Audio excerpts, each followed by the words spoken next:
সাধারণত কোনো কোম্পানি ঋণ পরিশোধ বা কার্যক্রম চালাতে ব্যর্থ হলে সেগুলো দেউলিয়ার পথে চলে যায়। তখন প্রশাসক নিয়োগের মাধ্যমে এগুলো বাঁচানোর চেষ্টা করা হয়। যুক্তরাজ্যে পতিত আওয়ামী লীগ সরকারের সাবেক ভূমিমন্ত্রী সাইফুজ্জামান চৌধুরীর 3টি কোম্পানিও এখন দেউলিয়া হওয়ার পথে। কোম্পানিগুলোর দায়িত্ব নিয়েছে আর্থিক সংস্থা গ্র্যান্ট থর্নটনের সহযোগী প্রতিষ্ঠান।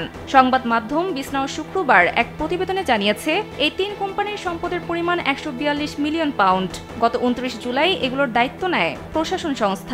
সাবেক ভূমিমন্ত্রী সাইফুজ্জামানের কোম্পানিগুলোতে দুরবস্থা তৈরি হওয়ায় এগুলো প্রশাসন সংস্থার অধীনে নেওয়া হয়েছে।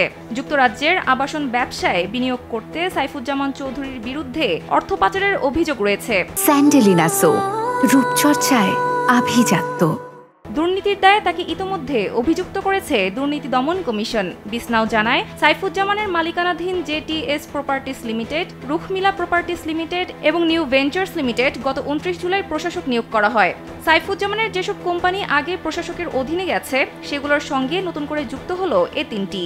এগুলোর মধ্যে জেটিএস এর সম্পদের পরিমাণ 77 মিলিয়ন, যা অন্য 2টি কোম্পানির চেয়েও বেশি।